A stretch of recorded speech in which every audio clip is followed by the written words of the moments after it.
Fame. It's the loudest currency on the internet, and unfortunately, it depreciates faster than a brand new Lamborghini. Mike Tyson filed for bankruptcy with $30 million in debt, despite accumulating over $300 million during the course of his career. Every day, millions of people scroll past success, not because it's not impressive, but because there is always something newer, louder, and shinier. Today, I'm helping one of the most successful creators in the world avoid this trap, taking her from a stock $1 million personality to a growing $1 billion brand. And in this video, I'm going to show it all. The entire strategy. You might not be running $1 million business yet, but if you want to, this video will unveil the traps to avoid and the path to get you there fast. What? That's like reptile skin, isn't it? Look at these guys.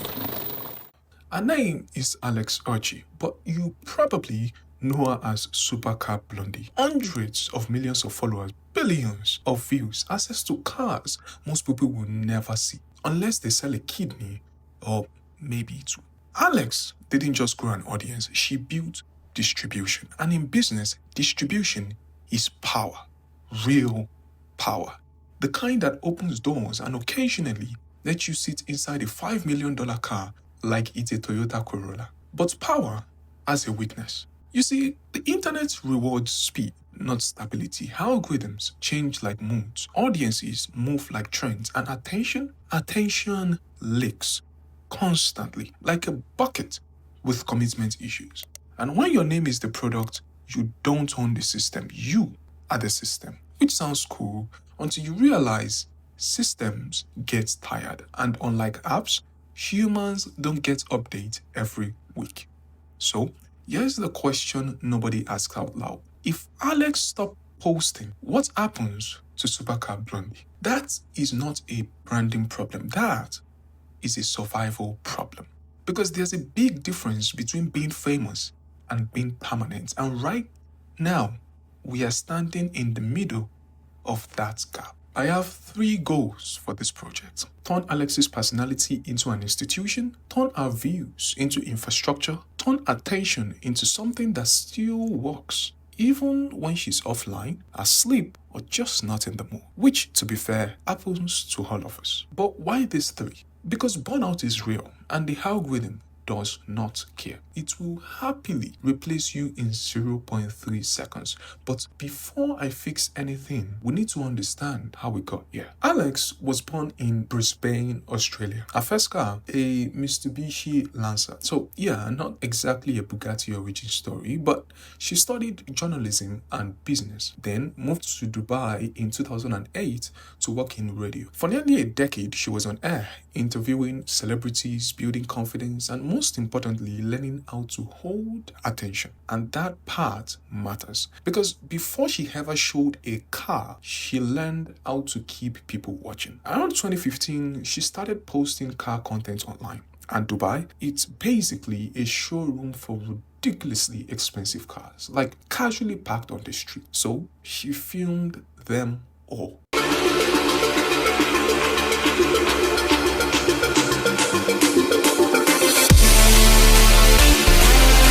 I'm in the world's most expensive car. And more importantly, she explained them. Not like an expert, but like someone experiencing them for the first time. And that is what clicked. While most car content focused on specs, she focused on feeling.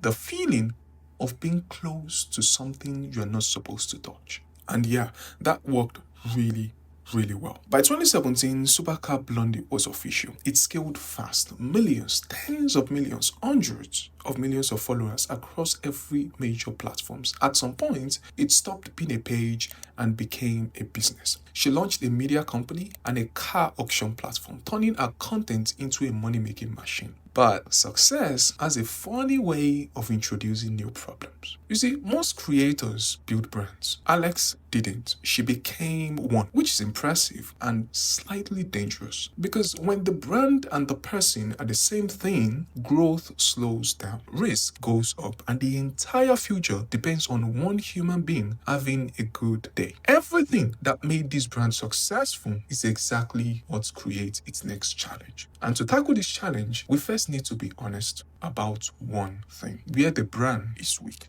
One, over-reliance on personality. The brand depends so much on her face. Right now, if Alex disappears, Supercar Blondie weakens. That's risky. Big companies should survive even if the founder steps back. For example, Apple still works without Steve Jobs. Nike works without Phil Knight. Supercar Blondie doesn't yet. Two, weak brand architecture. People don't clearly understand our company. Most people think she's just a car influencer. They don't see a big company, a system, or a serious business empire. That limits how big investors take her. Three, monetization is narrow relative to reach. She mostly makes money from views and ads. That's okay, but it's like owning a farm and only selling tomatoes. She could be selling juice, sauce, seeds, land, farming tools. She's underusing her audience. Four, no deep emotional brand mission. Her content is only cool, not deep. It's wow, that car is crazy, but not this brand changed my life. Deep brands make people feel they belong. Five, audience aging risk. Young people may get bored later. New creators are coming. If Alex doesn't evolve, teens in 5 to 10 years may say that's for old people. And that's a sentence no brand wants to hear. Here is how I transformed Supercar Blondie into a multi-billion-dollar brand in just 3 steps. 1. Separate the human from the empire. To achieve this, I turned Alex from the product to the founder. Instead of Supercar Blondie equals Alex, I make it Alex built Supercar Blondie. What I've done here is something called separation. Not emotionally relax, we're not breaking up the brand, but structurally. The brand needs to exist beyond the founder. It needs lungs of its own. This is where creators hit the ceiling and companies begin. Because influencers build pages, but companies build systems. Systems with media, products, platform, teams, and most importantly, revenue that doesn't panic when views drop. That's the difference between posting content and building an empire. With the separation strategy incorporated, Alex can now expand and create sub-brands such as SB Studios, SB Motors, SB Labs, you name it, SB Experiences. Supercar Blondie is now the parent company. The other entities are its subsidiaries. This unlocks institutional investors, IPO potential, and executive level scaling. And here are the following actions I took to make this possible. Add more presenters, which she's already doing, but we went all in to buy and partner with young creators, find 18 to 25-year-old car creators, bring them under the company and do this at scale. Build shows without her and have her appear less and lead more. The goal with this step is to make the brand live even if she sleeps and keep our brand young. Step 2, build a car world company. To achieve this, I created honed luxury product lines. You know, like how Disney has movies, parks, toys, streaming. I created clear paths for Supercar Blondie, including media, car buying and selling, event, tech, and education. Media coupled with car buying and selling, she's already doing. However, event, tech, and education are spaces yet to be filled. After some reminiscing though, I found a gap in car buying and selling and designed Supercar Blondie approved badges, otherwise known as SB certified. You can think of it like Rolex certification. If a car dealer is honest and high quality, they get approved by Supercar Blondie. This becomes a luxury trust label for cars, dealers, auctions, and restorers. So they pay Supercar Blondie for that trust. Example of an entity doing this is Apple with the authorized Apple reseller badge. They are identifiers of authenticity. So SB now charges certification fees and license. The formula behind all of this design is trust equals money. For events, I designed Supercar Blondie Mobility Club, where fans pay an annual membership, anything between $1,000 to $25,000 to get access to private events, early access to auctions, factory tours, private track days, and investment deals. This brings in recurring revenue and positions SB as an elite brand. I went deep into mapping out how each of them will be executed. This is the experience engine. It deepens loyalty plus premium feel. For tech, I designed a digital platform for fractional ownership where fans can buy small pieces of expensive car. Here is how it works. Fans pay $50 to own a tiny part of a Bugatti. When the Bugatti is sold later, profit is shared. We use blockchain plus regulated financial structures to execute this. This is the scaling engine. It multiplies value without needing more content. And finally, something your parents would approve of. Education. For that, I designed digital platform for courses and masterclass where we publish content for young people on how to start a car business, how to invest in cars, how engines work, how hypercars are designed. This is the trust plus legacy engine. It makes the brand respected, not just entertaining.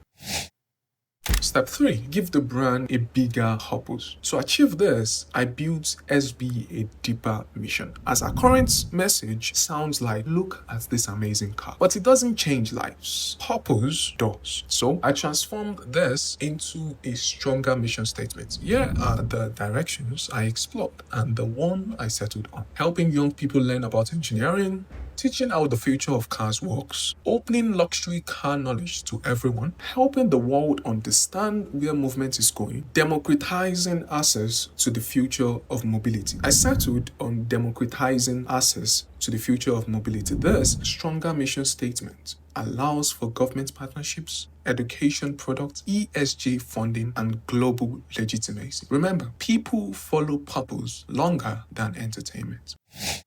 Right now, Supercar Blondie is a very big car influencer with businesses. She could, however, become the biggest car and luxury mobility company in the world. These 3 steps have been engineered to take her from I make videos to I own the system where car culture lives. And that brings us to the end of this episode. In the next episode, I'll show you how I transformed the strategy into distinct, unforgettable visual logos, colors, typography, patterns, and marketing collaterals. Basically, where things start looking very interesting. See you in the next one.